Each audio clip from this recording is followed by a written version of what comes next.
Hello, my name is Matthew TGJ, and I'm here to teach you teachers about a very helpful website and app for school. One of the largest problems in a world based on technology is when your computer fails, freezes, or worst of all, crashes. Your battery might run out on your netbook or laptop. USB sticks and SD cards can solve these problems, but they are costly. They're also small, and therefore can be easily lost. Too many people I've seen lose their USB sticks with all their valuable information for projects. And in a world where phones are becoming as fast as computers, you can't send files from and to computers without a USB cable. So what if I told you there was a way to back up all of your files? There's a website out there that allows you to save your files from anywhere and of any type. And this website is like a USB stick that can be used on any device, whether it be Mac or Windows, desktop or phone. It cannot be lost, and even if your device crashes, your saved files will not be lost. It can be accessed anywhere with internet or Wi-Fi, since it's not a cloud drive. This would make it useful for school boards, since each school already has Wi-Fi in it. And best of all, it's free. This website I'm talking about is Dropbox. As I'd mentioned before, Dropbox is a cloud drive. For those who don't know what that is, a cloud drive is basically a virtual drive that allows a user to place files of any sort onto it. These files are stored on their account onto the internet and are able to be accessed later at any time and anywhere.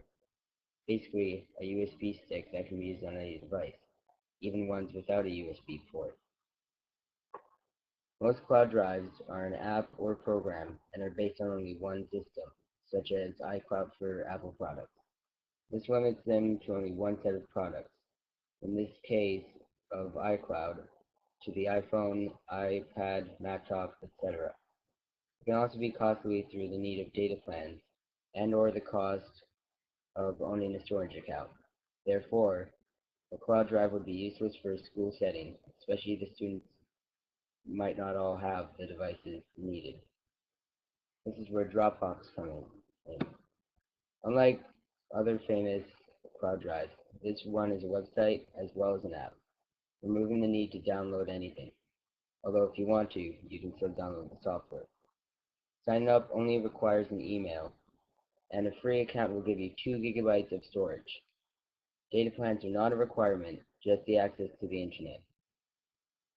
Now that we're well acquainted with what Dropbox is, I have a tutorial of how it works. Of course, the first part is signing up. The first step is to select a free account, which gives you 2 gigabytes of storage. However, that appears not to be the first step, so you just do that after. All you really need is just your email and password, and your first name and your last name. You also shouldn't select the download and install to my computer option if you don't want to download it to your computer. Really, that's not needed at all, but if you do want to, you just have to do that after you signed up. For your email, it doesn't really matter what email you use. I use my Gmail account because my Gmail account connects with everything, but you can use a Yahoo, an MSN, anything else. Now that we have our own account, we can move on to how to use Dropbox. The best type of files to store onto Dropbox are documents and photos, since they don't take long to upload. You can put other files here as well, such as videos or zip files, but they may take longer to upload. For now, however, I'll just give examples using photos and documents. This will be in the viewpoint of a student, since students will likely be the ones using this. For our first example, let's say there's a student who is making a video on the topic of world hunger. He has a whole bunch of photos at his home, and he's going to transfer them onto his Dropbox. To do this, he figures he'll make a big folder to put them all in. So we go to new folder up there. We name the folder, so let's name it World Hunger Photos.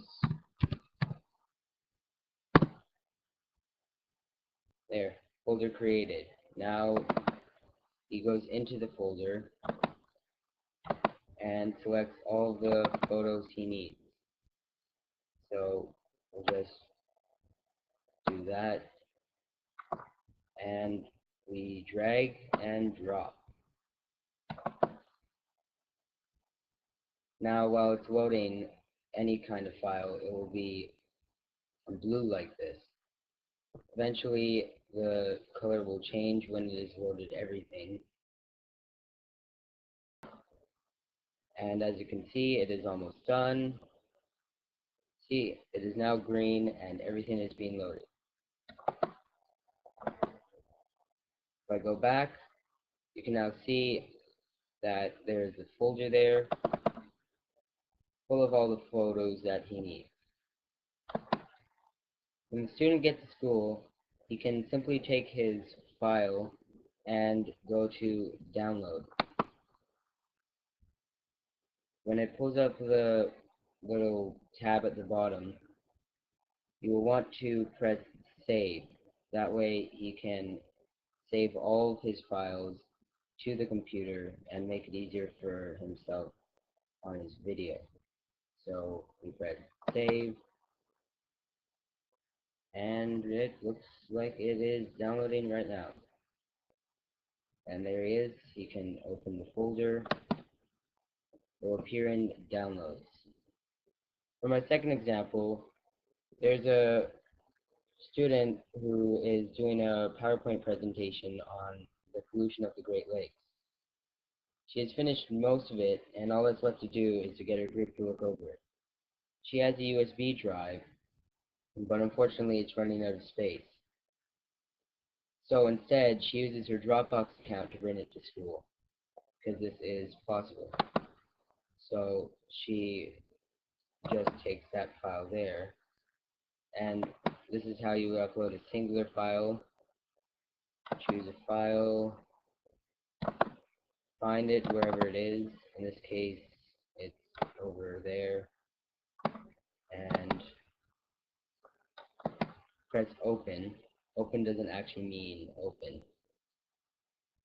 It will take a while to load, of course, because it is 2.43 megabytes, but it will be done eventually and quite shorter than a video. And now we're back, and there is only a little bit left, as you can see. 2 seconds doesn't necessarily mean 2 seconds, of course.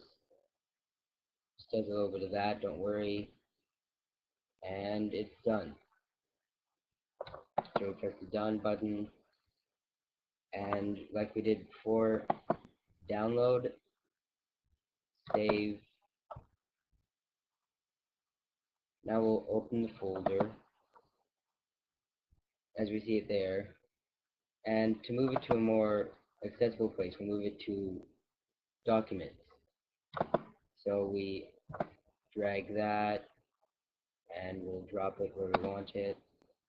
It'll just appear there probably, and voila, moved out from here, moved into there, more accessible. Sadly, this concludes my tutorial for Dropbox. I hope you teachers who are watching this have learned everything you need to know about Dropbox's usefulness in school, and would like to use it with your students. So long, and happy Dropboxing!